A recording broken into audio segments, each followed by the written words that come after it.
Mirchi Sunday suspense, কান টান উত্তেজনা।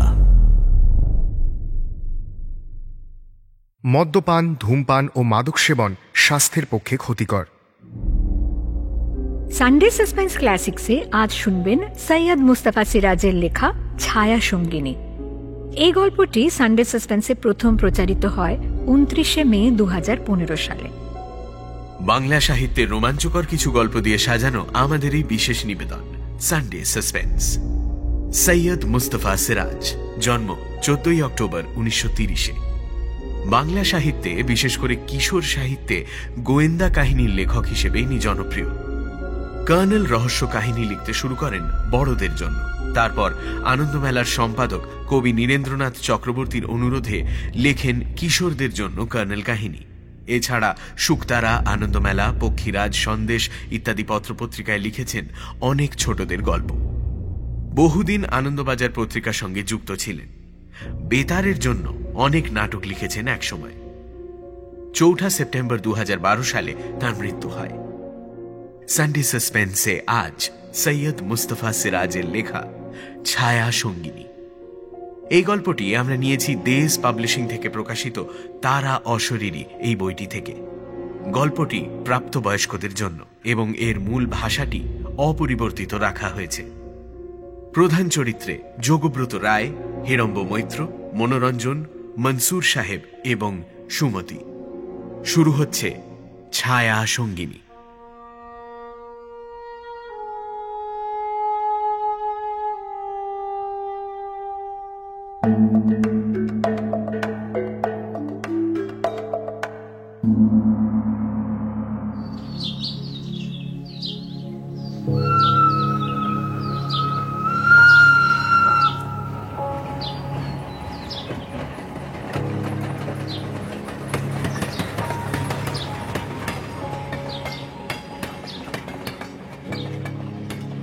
চারতলা বাড়ির ছাদের ওপর এই ঘরটা পেয়ে গিয়ে খুব সুখী ভাবছিলাম নিজেকে।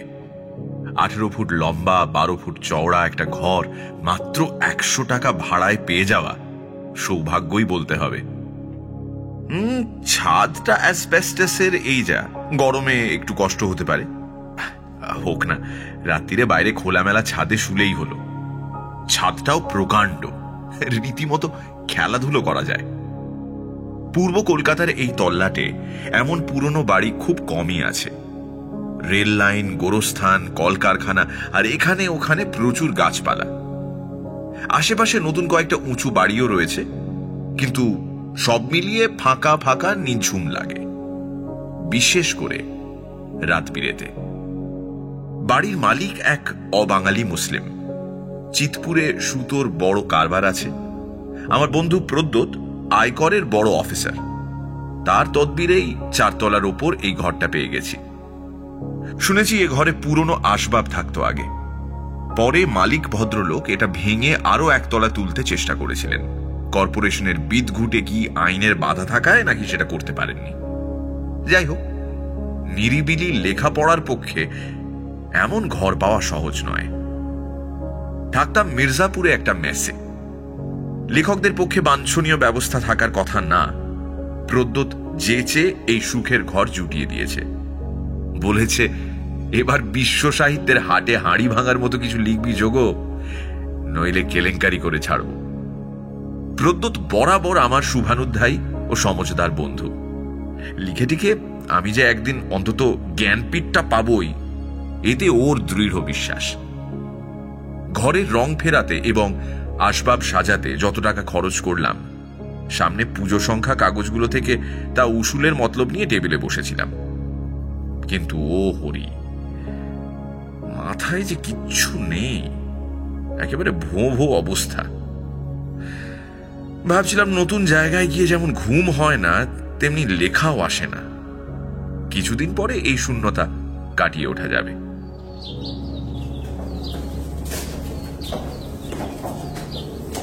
তার 3-7 পরে দুপুরবেলা সিঁড়ি দিয়ে নামছি। দোতলার একটা ঘরের সামনে দেখি এক যুবতী দাঁড়িয়ে আছে। আমার চোখে চোখ পড়তেই হেসে নমস্কার করে বলল, একটা কথা জিজ্ঞেস করব? কেন করবেন না? আপনি কি লেখক যোগব্রত রায়? এসব ক্ষেত্রে অহমিকা বোধে সুরসুরি লাগা স্বাভাবিক। তাই মুচকি হেসে বললাম, আপনি কিভাবে জানলেন? যুবতী ঠোঁটের কোণায় হেসে বলল, আপনার ঘরের দরজায় নেম প্লেট লাগানো আছে। তাছাড়া আপনার চেহারা আর ভাবভঙ্গি দেখেই বোঝা যায়। তাই বুঝি? আপনি যখন রাস্তায় হেঁটে যান মুখটা নিচু থাকে, সবসময় হয়তো প্লট ভাবেন।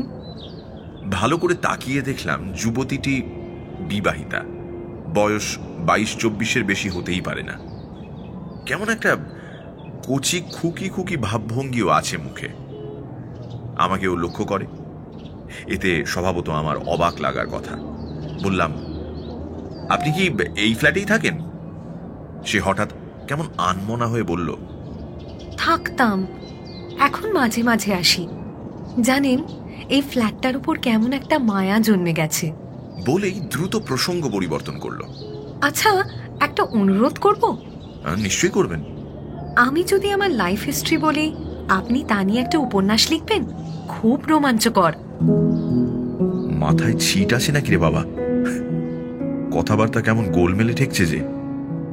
অবশ্য সবাই ভাবে তার নিজের জীবনটা ভারী রোমাঞ্চকর এবং তা নিয়ে উপন্যাস লেখা যায়, কিন্তু এর চাউনিতে ক্রমশ একটা অপ্রকৃতিস্থ ভাব মাঝে মাঝে ফুটে উঠছে। গায়ের রং ঘোরালো সিঁড়ির হালকা অন্ধকারে কেমন পাণ্ডুর দেখাচ্ছে, পাতা চাপা ঘাসের মতো। অথচ আপাত দৃষ্টে শারীরিক রুগ্নতার কোনো ছাপ নেই। চিপচিপে গড়ন হলেও নিটোল এবং মাংসালো। শুধু চাউনি ভাষা ভাষা আর কপালে 3টে স্পষ্ট ভাঁজ, আর চোখের তলায় কিছুটা বাদামি ছোপ। কেন? ভেতরে গভীর দুঃখ টুক্ষ আছে এবং এ কি অনিদ্রায় ভোগে নাকি? বললাম, আগে শুনবো তারপর সে কথা, কিন্তু এখানে দাঁড়িয়ে তো শোনা যায় না। আমি কি তাই বলেছি? একটু ক্ষুব্ধভাবেই বলল সে। আপত্তি না থাকলে আপনার ঘরেই বরং যেতে পারি। নির্ঘাত ছিটগ্রস্ত, হিস্টেরিক টাইপ। দ্বিধায় পড়ে বললাম, কিন্তু এখন তো আমি বেরোচ্ছি। ও কি বলতে ঠোঁট ফাঁক করেছে সেই সময় পেছনের ফ্ল্যাটের দরজায় শব্দ হলো। আমি ঘুরলাম। বাড়ির আর সব বাসিন্দাদের সঙ্গে এখনো পরিচয় হয়নি। একটু বিব্রতও বোধ করলাম। এভাবে এক যুবতীর সঙ্গে এখানে দাঁড়িয়ে কথা বলছি, এটা কে কিভাবে নেবেন তো বলা যায় না। দরজা খুলে এক টাকওয়ালা বৃদ্ধ ভদ্রলোক বেরিয়ে এসে আমার দিকে সন্দেহের দৃষ্টিতে তাকিয়ে বললেন, কাকে খুঁজছেন? কাকেও না, আমি 4 তলার ওপরের ঘরে থাকি। বৃদ্ধ নমস্কার করে হাসি মুখে বললেন, ও, আপনি তাহলে নতুন ভাড়াটে? কি যেন নাম আপনার? যোগব্রত রায়। আচ্ছা আচ্ছা আচ্ছা, আমি হেরম্ব মৈত্র। বলে বৃদ্ধ ভদ্রলোক অন্য পাশের যে ফ্ল্যাটের দরজার সামনে যুবতীর সঙ্গে কথা বলছিলাম চোখ নাচিয়ে সেদিকটা দেখিয়ে বললেন, মনোরঞ্জন বাবুর সঙ্গে আলাপ হয়েছে নাকি আগে থেকেই ছিল? এতক্ষণে আমি ঘুরে দেখলাম সেই যুবতী আর নেই। কখন নিশ্চয়ই দ্রুত নিঃশব্দে ও ফ্ল্যাটে ঢুকে পড়েছে। বোঝা যাচ্ছে ওই মনোরঞ্জন বাবুর ফ্ল্যাটে তার যাতায়াত আছে। বললাম, না, আলাপ নেই। হেরম্ববাবুর চোখে ফের সন্দেহের ছায়া পড়ল। বললেন, কার সঙ্গে কথা বলছিলেন যেন? কথাবার্তা শুনেই তো দরজা খুললাম। এক ভদ্রমহিলার সঙ্গে। আগে ওরা মনোরঞ্জন বাবুর ফ্ল্যাটেই থাকতেন বলছিলেন, মাঝে মাঝে বেড়াতে আসেন। তা আমি ঝটপট ব্যাপারটা বোঝাতে চেষ্টা করলাম হেরম্ববাবুকে, পাছে ভদ্রলোক অন্য কিছু ভেবে না বসেন। আমাকে থামতে দেখে ভুরু কুঁচকে হেরম্ববাবু বললেন, ভদ্রমহিলা 4 নম্বর ফ্ল্যাটে এক সময় থাকতেন? কেমন চেহারা বলুন তো? চেহারার একটা মোটামুটি বর্ণনা দিলাম। শুনতে শুনতে হেরম্ববাবুর মুখে কেমন একটা বিদঘুটে ভাব দেখা দিচ্ছিল। শোনার পর কোনো কথা না বলে সোজা এগিয়ে 4 নম্বরের দরজার কাছে গেলেন। তারপর চাপা ষড়যন্ত্র মাখানো গলায় বললেন, দেখছেন ব্যাপারটা? দেখা মাত্র আমি হতবাক। ফ্যাল ফ্যাল করে তাকিয়ে রইলাম। দরজায় বাইরে থেকে তালা আটকানো,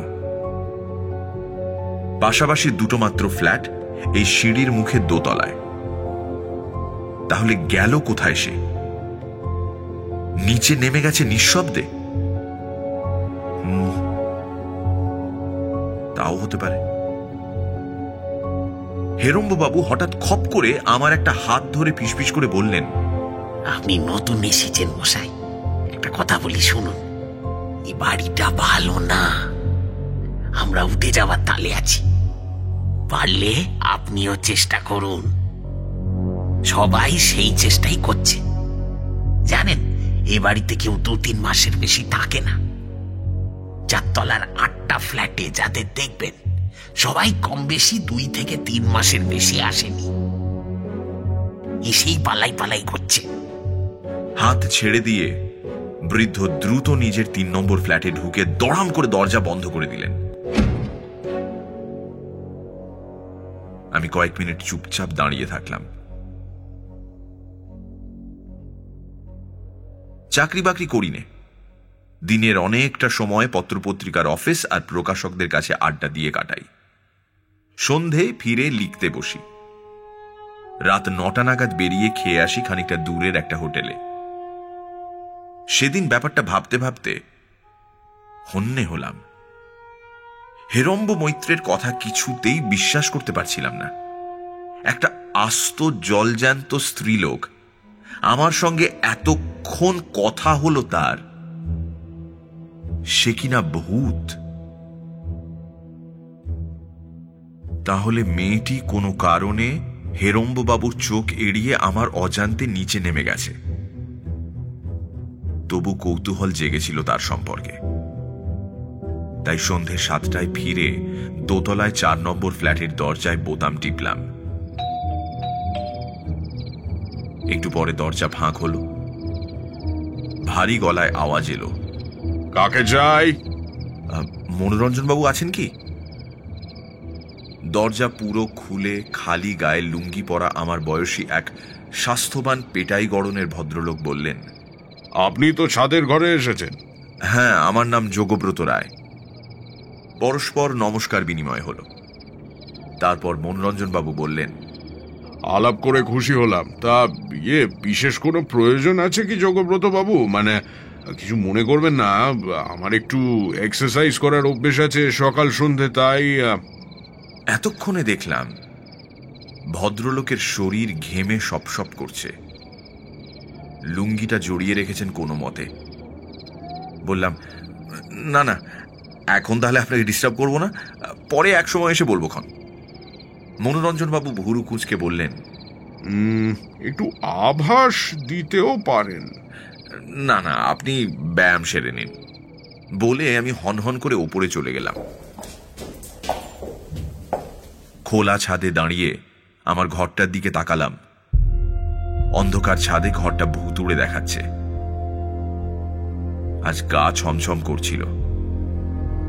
ভাবলাম, কাল থেকে বরং বাইরে দেয়ালে একটা বাতি আটকাবো, বেরিয়ে যাওয়ার সময় জ্বালিয়ে রেখে যাব। ইলেকট্রিক খরচ বাড়বে, বাড়ুক। সন্ধ্যায় অন্ধকার ছাদে চোর ডাকাতে সে লুকিয়ে থাকতে পারে। এলাকার বদনামও আছে এ ব্যাপারে। এতক্ষণে একটা ব্যাপার মনে পড়ল। একটু অস্বস্তি জেগে উঠল সঙ্গে সঙ্গে। মনোরঞ্জন বাবু শরীর চর্চা করেন। ছাদের দরজা তো ভাঙা। বাড়িওয়ালা নতুন দরজা বানিয়ে দিতে চেয়েছেন অবশ্য, কিন্তু মনোরঞ্জন বাবু তো ছাদে এসে কাজটা করতে পারেন। কেন আসেন না?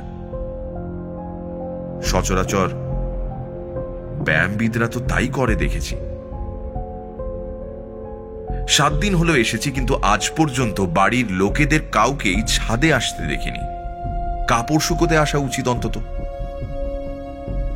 কেন আসে না কেউ এই ছাদে? যত ভাবলাম আমার গা ছমছম ভাবটা বেড়ে গেল ততই।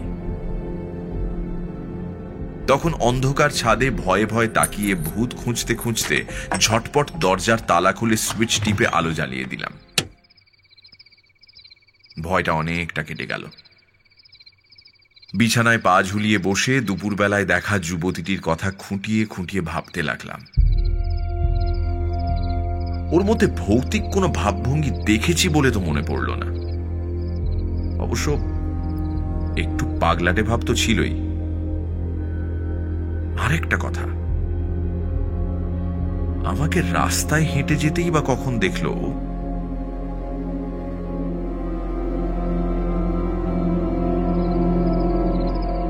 পরপর দুটো সিগারেট শেষ করেছি। ও পাশে ভারী গলায় কেউ আমার নাম ধরে ডাকতেই প্রায় আঁতকে উঠেছিলাম। সাড়া দিয়ে বললাম, কে? আমি মনোরঞ্জন। বেরিয়ে গিয়ে বললাম, আসুন আসুন, কি সৌভাগ্য। ভুতুড়ে ছাদের ঘরে একজন বলিষ্ঠ দেহী ব্যায়ামবিদের উপস্থিতি এই মুহূর্তে আমাকে হাস্যকরভাবে সাহস যোগাচ্ছিল। মনোরঞ্জন বাবু বললেন, বাবা, অন্ধকার যে, এক কাজ করবেন বুঝলেন, একটা আলোর ব্যবস্থা রাখবেন। না, একটা নয়, দুটো। একটা আপনার দরজার মাথায়, আর একটা ওই ওই সিঁড়িটার মাথায়। বাড়িওয়ালা লোকটা বড্ড কঞ্জুস।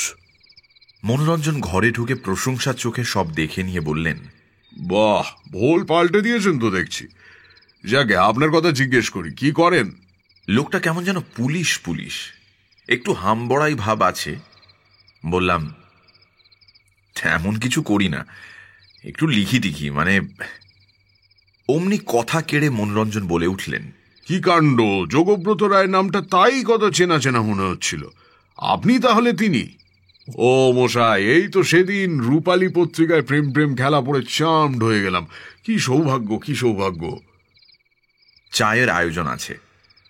হিটার জেলে কেটলি চড়িয়ে বললাম, আপনি কি করেন? দারোয়ানি বলতে পারেন, একটা ফার্মের সিকিউরিটি অফিসার। ফ্যামিলি নিয়ে আছেন নাকি একা? আপনার মতোই, একেবারে একা। ফ্যামিলি পরে আনবেন বুঝি? না না, ও বালাই নেই। বাবা বেঁচে আছেন, থাকেন দাদার কাছে দিল্লিতে। আমি মশাই কোম্পানির পয়সায় এত বড় ফ্ল্যাটে থাকি। তবে যা মনে হচ্ছে বেশি দিন থাকা যাবে না। কেন বলুন তো? বাড়িটা তো ভালোই। ভালো? মনোরঞ্জন গম্ভীর হয়ে গেলেন। কত ভালো আপনিও টের পাবেন, থাকুন না। কেন, ভূত প্রেত আছে নাকি? বললে কি বিশ্বাস করবেন? এই বাড়িতে অনেকেই একটা মেয়েকে দেখতে পায়। প্রথমবার আলাপের সময় বোঝাই যায় না সে আসলে কে, পরে বোঝা যায়। আমি মশাই প্রথমে শুনে বিশ্বাস করিনি। তারপর দিন কতক পরে এক ছুটির দিন দুপুরে হঠাৎ দরজার ঘন্টার বোতাম টিপল কেউ। খুলে দেখি বছর 22-23 একটি মেয়ে। সিঁথিতে সিঁদুর আছে, হাতে শাঁখা ফাঁকাও আছে। আমাকে অবাক করে না বলা না কওয়া ঘরে ঢুকতে আসছে দেখে সরে দাঁড়ালাম। ঢুকে এ ঘর ও ঘর, বাথরুম, কিচেন, ব্যালকনি ঘোরাঘুরি করলো। আমি তো হতবাক। তারপর জিজ্ঞেস করলাম, আরে কে আপনি, কি ব্যাপার? বললে বিশ্বাস করবেন না মশাই। মনোরঞ্জন চোখ বড় করে বললেন, প্রশ্ন শুনে কেমন ঠান্ডা চোখে তাকিয়ে হাসলো। হাসি দেখেই গা বাজছিল। তারপর বলল কি জানেন? বলল, আমি এই ফ্ল্যাটেই থাকতাম, খুব মায়া পড়ে গেছে তাই দেখতে এসেছি। যাই হোক, তখন কিছু টের পাইনি। নাম জিজ্ঞেস করলাম, বলল সুমতি। ওর স্বামীর কি একটা ট্রেডিং কনসার্ন আছে, এখন থাকে বেলেঘাটায়। তারপর সে ফের বাথরুমে ঢুকলো তো ঢুকলোই, আর বেরোচ্ছে না। 1 ঘন্টা কেটে গেল। তখন ভাবলাম ফিট হয়ে পড়ে রইল নাকি। বাথরুমের দরজায় টোকা দিতে গিয়ে টের পেলাম দরজা আটকানো নেই, ঠেলতেই খুলে গেল। তারপর মনোরঞ্জন চোখ বুজে কাঁধ নাড়া দিলেন। বললাম, কি দেখলেন? একটা ডেড বডি। হ্যাঁ, বলেন কি? সম্পূর্ণ উলঙ্গ ডেড বডি, সেই মেয়েটি। গলাটা ফাঁক হয়ে আছে, তখনও রক্ত বেরোচ্ছে। সারা বাথরুমের মেঝে রক্তে লাল। আমি তো মশাই দেখতেই পাচ্ছেন মোটামুটি সাহসী মানুষ, নার্ভও শক্ত। চোখ বুজে ফেলেছিলাম। খুলে দেখি বাথরুমে কিচ্ছু নেই। মনে হলো যা দেখেছি ভুল, হ্যালুসিনেশন ছাড়া আর কিছুই নয়। মনোরঞ্জন চুপ করে রইলেন। একটু পরে বললাম, তারপর টলতে টলতে ফিরে এলাম বেডরুমে। এসে দেখি আবার বুঝি হ্যালুসিনেশন। সুমতি আমার বিছানায় পা ঝুলিয়ে বসে আছে আর মিটি মিটি হাসছে।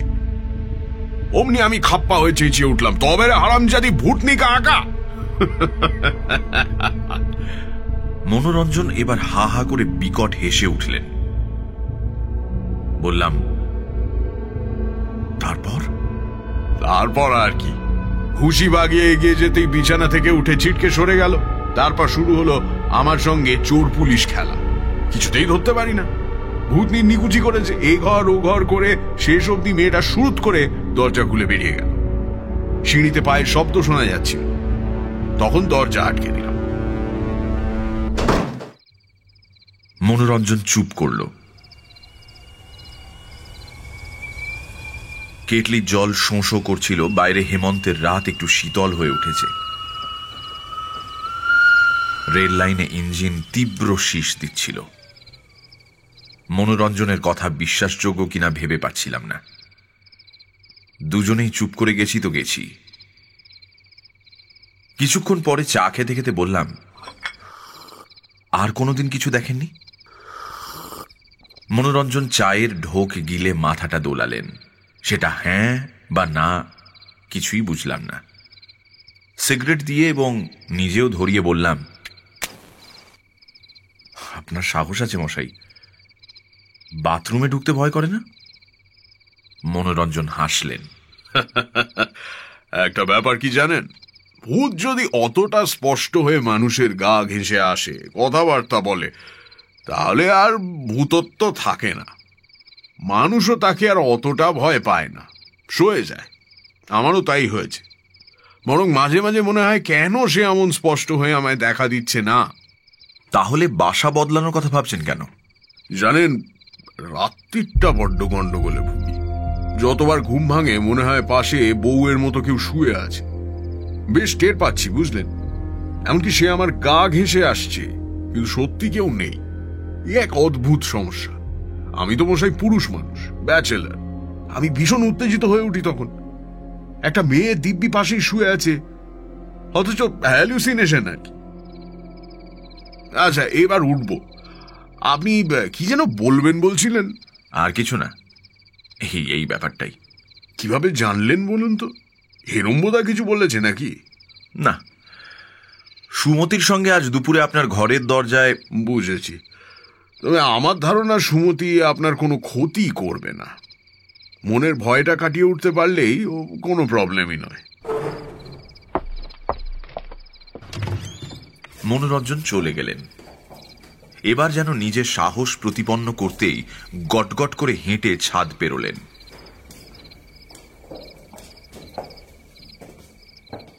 সিঁড়িতে ওর পায়ের শব্দ মিলিয়ে গেলে ঘরের দিকে ঘুরলাম। ঘুরেই আঁতকে উঠলাম। আমার বিছানায় সুমতি পা ঝুলিয়ে বসে আছে।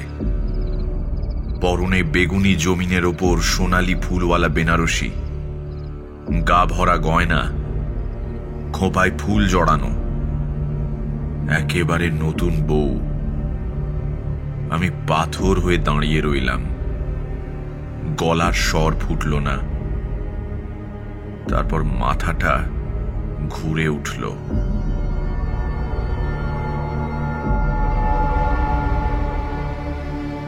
জ্ঞান হলে দেখি দরজার চৌকাঠের কাছে শুয়ে আছি। প্রথম কয়েক সেকেন্ড ব্যাপারটা কিছু বুঝলাম না। তারপর উঠে বসলাম। বাঁ হাঁটুর কাছে ব্যথা করছিল। খোঁড়াতে খোঁড়াতে উঠে দাঁড়ালাম। ঘরে তেমনি আলো জ্বলছে, কিন্তু সুমতির ভূতটা আর নেই। মানুষের এই এক অদ্ভুত স্বভাব। ভূতের ভয়ের চেয়ে এখন হাঁটুর ব্যথাটা বেশি জোরালো হয়ে ওঠার ফলে ভূতের উপর ভীষণ খাপ্পা হয়ে গেছি। এ মুহূর্তে সুমতির ফের আবির্ভাব ঘটলে আমি তাকে বেদম প্রহার দিতাম নিঃসন্দেহে। মনোরঞ্জনেরও ঠিক এমনি রাগ হয়েছিল এবং সুমতির উপর হামলার চেষ্টায় ঘরময় দাপাদাপি করে বেড়াচ্ছিল। আমি নিষ্ফল রাগে ক্ষিপ্ত হয়ে মুঠো পাকিয়ে যাচ্ছে তাই গাল দিতে থাকলাম। কতবার যে হারামজাদি বললাম তার কোনো হিসেব নেই। তারপর তার উদ্দেশ্যে শেষবারের মতো শাসালাম, ফের যদি কখনো ত্রিসীমানায় তোমায় দেখেছি তোর ঠ্যাং ভেঙে দেব বাঁদর মেয়ে। একলা ঘরের মধ্যে এমনি করে মুঠো তুলে শাসাচ্ছি দেখলে কেউ আমাকে নির্ঘাত পাগল ঠাউরাতো, কিন্তু সেই মুহূর্তে কোথায় যেন খিলখিল করে কে যেন হেসে উঠল। অমনি সংযত হলাম, সব সাহস উবে গেল সঙ্গে সঙ্গে। মরিয়া হয়ে দরজা বন্ধ করে বিছানায় বসে পড়লাম। রাতটা না খেয়েই কাটাতে হলো, আর বাইরে যাওয়ার সাহস ছিল না। তবে এ রাতে আর কিচ্ছু ঘটল না। একটা পেন কিলার বড়ি খাওয়ায় মরার মতো ঘুমিয়ে পড়েছিলাম। সকালে সোজা হাজির হলাম বাড়িওয়ালা মনসুর হোসেনের কাছে। ভদ্রলোক থাকেন পাক সার্কাস এলাকায়। আমার মূর্তি দেখে একটু বিচলিত হয়ে মনসুর সাহেব জিজ্ঞেস করলেন, বিমার হয়েছে নাকি রাইটার বাবু? তশরিফ ফরমাইয়ে। শটান প্রশ্ন করলাম, দোতলা 4 নম্বর ফ্ল্যাটে এক ভদ্রমহিলা খুন হয়েছিলেন তাই না মনসুর সাহেব? ব্যাপারটা কি একটু খুলে বলুন তো। মনসুর সাহেব আমার মুখের দিকে তাকিয়ে থাকার পর একটু হেসে বললেন, হ্যাঁ, লেকিন সে তো 1 বরস আগের কথা আছে। পুলিশ পাত্তা করতে পারেনি, কেস খারিজ হয়ে গিয়েছিল। কেন এ বাত আপনি জিজ্ঞেস করছেন রাইটার বাবু? ভদ্রমহিলার নাম সুমতি দেবী ছিল তাই না? हाँ, और उनके खासिम का नाम ছিল ও মাখন বাবু। বলে মনসুর সাহেব গলার স্বর চাপলেন। মাখন বাবুই জরুকে কতল করেছিল, বুঝলেন রাইটার বাবু? পুলিশকে টাকা দিয়ে সামাল দিয়েছিল মামলা। কেন খুন করেছিল জানেন? ও শক হয়েছিল ভিন আদমি কা সাথ মোহব্বত করছে। কে সেই ভিন আদমি? हमने सिर्फ अपने कान से सुना। कोई गौतम बाबू का साथ मोहब्बत छिलो, जाना आना भी छिलो। एक रोज मक्खन बाबू उसको पकड़ लिया, झमेला भी हुआ बहुत। तो हुआ क्या राइटर बाबू? कुछ नहीं, सिर्फ जानने का इरादा था। बोले उठे दाঁড়ালাম। মনসুর সাহেব হাসতে হাসতে বললেন, समझ गए, आप तो किताब लिखने वाले हैं। किताब लिख बेन। बैठिए बैठिए, जरा सा चा पी के जान। অগত্যা বসতে হলো। বাড়িতে সুমতির ভূতের উপদ্রবের কথাও তুললাম। মনসুর সাহেব দেখলাম পাত্তাই দিলেন না, দেবেন না সে তো জানা কথাই।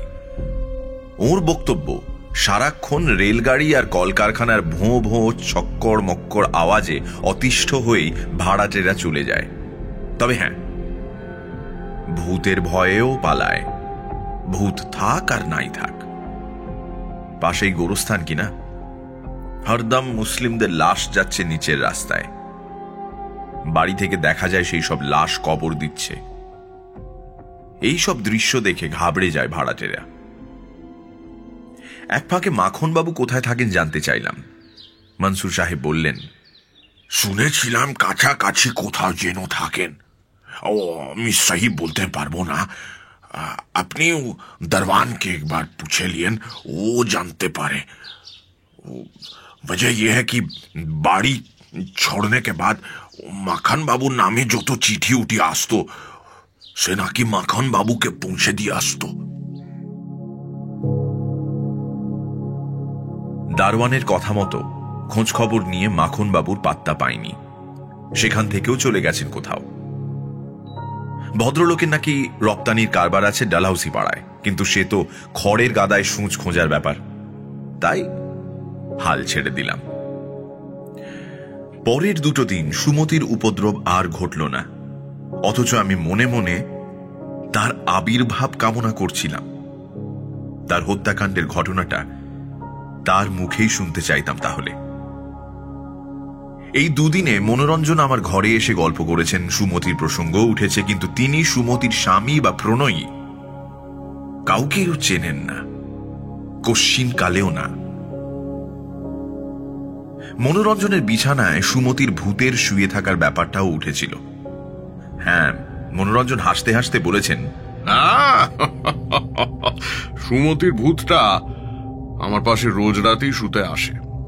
ক্রমশ সয়ে যাচ্ছে ব্যাপারটা, আর অতটা উত্তেজিত হই না। ভদ্রলোক শরীর নিয়েই বেঁচে আছেন, তাই উত্তেজনা ছাড়া আর কিছু ভাবেন না। বিরক্তি লাগে আমার। মনে হয় শরীর চর্চাকারী ব্যায়ামবিদ লোকটি যেন আমাকে বোঝাতে চাইছেন স্বাস্থ্যবান তাগড়াই লোকরাই মেয়েদের একান্ত কাম্য। সুমতি মরে গিয়েও তাই তার প্রতি আসক্ত হয়েছে। ওর পাশে তাই রোজ রাতে শুয়ে থাকে সুমতি। কি ভাবেন নিজেকে মনোরঞ্জন কে জানে। আহাম্মক গাড়ল আর কাকে বলে। রাতে শুয়ে মনে মনে বলছি, সুমতি, লক্ষ্মী বোনটি গালমন্দ করবো না, ভয় পাবো না, তুমি একবারটি এসো। তোমার লাইফ হিস্ট্রি শোনাবে বলছিলে না?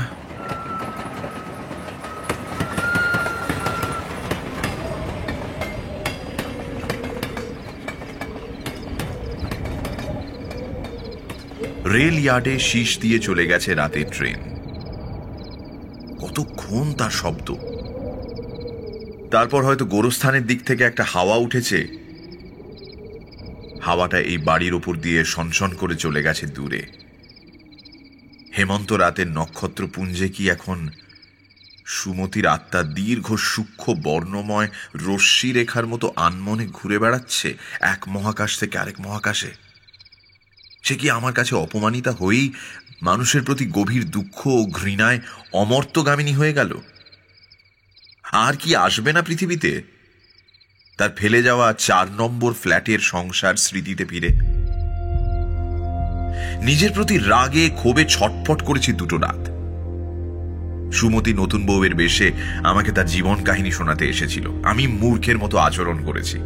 তাকে দেখে আমার ভয় পাওয়া উচিত হয়নি। মৃতেরা যখন জীবিতের রূপ নিয়ে আসে তখন বোঝাই যায় তারা ভয় দেখাতে আসে না। ভয় দেখাবার ইচ্ছে থাকলে তারা বিকৃত চেহারায় আসতে পারে। সুমতি এসেছিল মানুষের অস্তিত্ব ও চেহারা নিয়ে, যে চেহারা এবং অস্তিত্বে একদা সে বেঁচে ছিল তার ছোট্ট সংসারে। কি ভুলটাই না করেছি এই সরল সত্যটা না বুঝে। সুমতি এলো না। নিশ্চয়ই অভিমান হয়েছে মেয়েটির। বারবার তার উদ্দেশ্যে বললাম, ক্ষমা করো লক্ষ্মী মেয়ে, আর কখনো তোমাকে অপমান করব না, ভয় পাবো না, তুমি এসো, তুমি এসো। এলেন মনোরঞ্জন পরের রাতে। বারবার দরজায় ধাক্কা দিতেই চমকে উঠেছিলাম, সুমতি নাকি? পরক্ষণে মনে হলো ও তো আত্মা অশরীরী, সর্বগামিনী। কপাট বা দেয়াল কোনো জড়বস্তু ওর কাছে বাধা নয়। জড়বস্তু ওর কাছে বাতাসের মতো লঘু এবং ভেদ্য। মনোরঞ্জন হুড়মুড় করে ঘরে ঢুকলেন। হাঁপাচ্ছিলেন তিনি। ব্যস্ত হয়ে বললাম, কি হয়েছে, কি হয়েছে মনোরঞ্জন বাবু? মনোরঞ্জনের চেহারা উদ্ভ্রান্তের মতো, চোখ দুটো লাল। ইশারায় জল খেতে চাইলেন। জল খাওয়ার পর বললেন,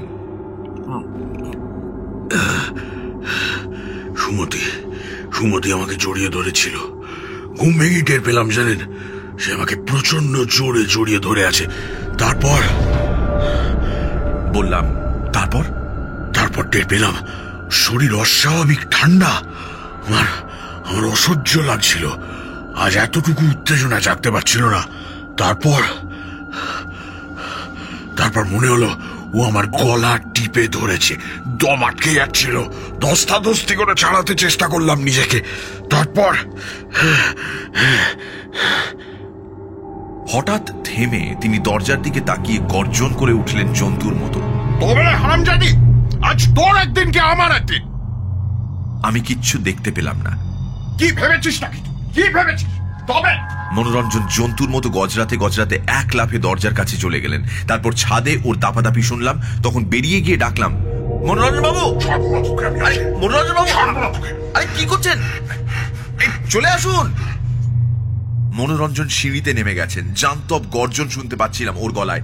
কোনো মানুষ এমন বিদঘুটে আওয়াজ করে ভাবা যায় না। সিঁড়িতে গিয়ে ফের ওকে ডাকলাম, মনোরঞ্জন বাবু, মনোরঞ্জন বাবু। কানে নিলেন না। ব্যাপারটা দেখার জন্য সিঁড়ি বেয়ে নামতে থাকলাম। মনোরঞ্জন নিচের তলায় গর্জাচ্ছেন তখনও। তারপর তিনি রাস্তায় চলে গেছেন। পেছনে পেছনে দৌড়ে গিয়ে ডাকাডাকি করছিলাম, মনোরঞ্জন বাবু, মনোরঞ্জন বাবু। এই রাস্তার আলো এ পাড়ায় আসা অব্দি দেখিনি। রাস্তাটা অন্ধকারে এগিয়ে গেছে রেল ব্রিজের তলা দিয়ে। একটা সিঁড়ি নেমে দেখি মনোরঞ্জন রেল ব্রিজের উপর উঠে পড়েছেন পাশের সিঁড়ি বেয়ে। ওপরে রেল ইয়ার্ডের আলোর ছটা পড়েছে। মনোরঞ্জনের পরনে শুধু আন্ডারওয়্যার। এতক্ষণে সেটা আমার চোখে পড়ল। ফের চেঁচিয়ে উঠলাম, মনোরঞ্জন বাবু, মনোরঞ্জন বাবু, কি করছেন আপনি? তারপর হ্যাঁ, স্পষ্ট দেখলাম সুমতিকে, কিন্তু এখন তার মূর্তিটি ছায়াময়ী। সিলুয়েট ওই মূর্তি একটু তফাতে চলেছে। মনোরঞ্জন বাবুকেও ছায়া মানুষ দেখাচ্ছে। তিনি দুহাত তুলে রেল লাইনে টলতে টলতে চলেছেন। ঘর ঘর করে একটা আওয়াজ হচ্ছে ওর গলার ভেতর। আমি রেল ব্রিজে উঠে গেলাম। ও পাশে নিচে গোরস্থান, গাছপালায় ঢাকা গোরস্থান ছমছম করছে। ভেতরে গুটগুটে অন্ধকার, ওপরে আবছা আলোর ছটা। এই সময় একটা বাতাস উঠল সনসন করে। বাতাসটা বেড়ে গেল। গোরস্থানের গাছপালা আলোড়ন শুরু হলো। তারপর আচমকা সারা এলাকার আলো নিভে গেল। নিশ্চয়ই লোডশেডিং। অন্ধকারে রেল লাইনের পাশে হাঁটতে হাঁটতে চেঁচিয়ে ফের ডাকলাম, মনোরঞ্জন বাবু। কোনো সাড়া পেলাম না। আকাশে নক্ষত্র জলজল করছে। এক ফোঁটা মেঘ থাকার কথা নয়, অথচ বাতাসটা বেড়ে গিয়ে ঝড় হয়ে উঠেছে ক্রমশ। চারদিকে সেই সনসন তুমুল আওয়াজ, সমুদ্রের মতো গর্জন। মধ্যরাতের এই অলৌকিক ঝড়ের মধ্যে থমকে দাঁড়াতেই হলো, নয়তো নিচে গড়িয়ে পড়তাম। দূরে রেলের ইঞ্জিনের আলো দেখা দিল এই সময়। তারপর দেখলাম মনোরঞ্জন রেল লাইনের মধ্যিখানে তক্তায় পা ফেলে ফেলে তখনও টলতে টলতে এগোচ্ছেন, কিন্তু সুমতিকে আর দেখতে পাচ্ছি না। অসহায় হয়ে দাঁড়িয়ে দেখলাম আলোটা উজ্জ্বল হচ্ছে। তীক্ষ্ণ হুইসেল দিয়ে এগিয়ে আসছে মধ্যরাতের ডাউন ট্রেন। এদিকে প্রচন্ড ঝোড়ো বাতাস বইছে সমানে। 1 মিনিট পরে জোরালো আলোর ঝাঁটায় মনোরঞ্জনকে আটকে যেতে দেখলাম। তারপর মাটি কাঁপিয়ে ট্রেনটা আমার পাশ দিয়ে এগিয়ে যেতে থাকলো।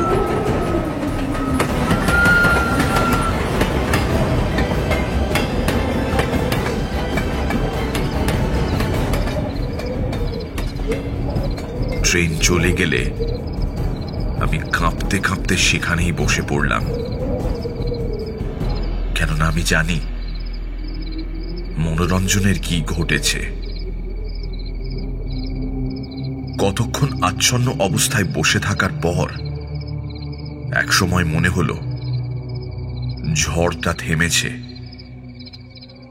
তখন ওঠার চেষ্টা করলাম। সেই সময় কেউ খুব কাছ থেকে আস্তে করে বলে উঠল, দাদা। কে? দ্রুত সাড়া দিলাম। অন্ধকারে কেউ দাঁড়িয়ে আছে রেল লাইনের মধ্যিখানে। সুমতি বলল, আমি সুমতি। দাদা বলে ডাকলাম কিন্তু। হ্যাঁ বোন, শুনেছি। আমার উপর রাগ করে আছেন, তাই না দাদা? না বোন, তা কি পারি? এসো, বসো এখানে। আর ভয় করছে না তো? না, তুমি বসো সুমতি, তোমার সঙ্গে অনেক কথা আছে। সুমতি ছায়াময়ী হয়ে দাঁড়িয়েই রইল। বলল, কথা আমারও আছে। আমাকে নিয়ে আপনাকে উপন্যাস লিখতে হবে দাদা। বেশ তো, লিখব। কিন্তু মনোরঞ্জনের ব্যাপারটা কি সুমতি? সচক্ষেই তো দেখলেন ওকে কি শাস্তি দিলাম। কিন্তু কেন সুমতি? এখনো বুঝতে পারছেন না? পেরেছি বলেই চমকে উঠলাম। সুমতি, তোমাকে কি মনোরঞ্জনই খুন করেছিল? হ্যাঁ, ওর আসল নাম গৌতম।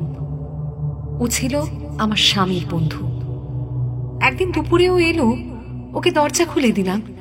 আমি কিছু ভাবিনি, আমাকে একা পেয়ে ঝাঁপিয়ে পড়লো আমার উপর, আর তারপর সুমতি,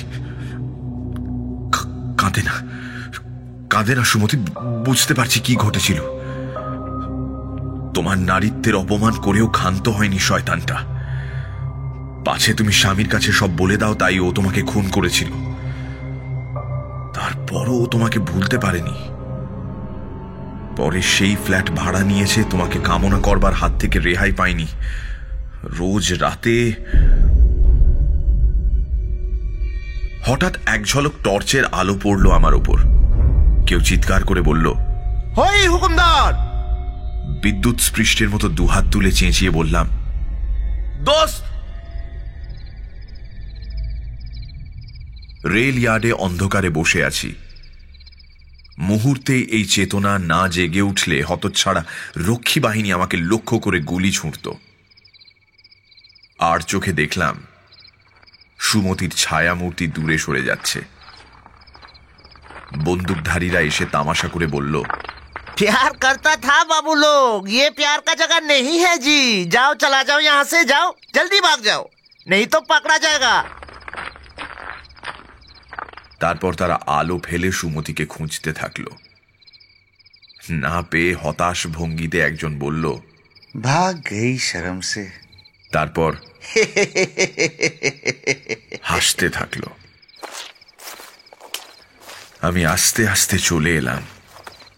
রেল ব্রিজের কাছে এসে লোহার সিঁড়ি বেয়ে যখন নামছি, তখন আলো জ্বলল, লোডশেডিং ফুরোলো। গৌতম ওরফে মনোরঞ্জনের লাশটা বরং সকালেই দেখে আসবো।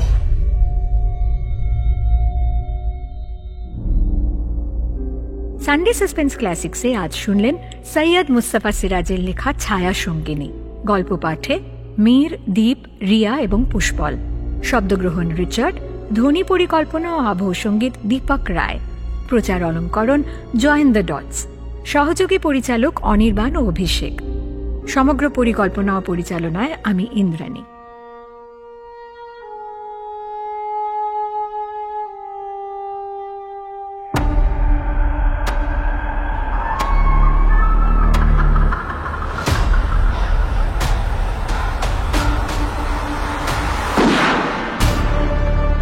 মির্চি সানডে সাসপেন্স, কান টান উত্তেজনা।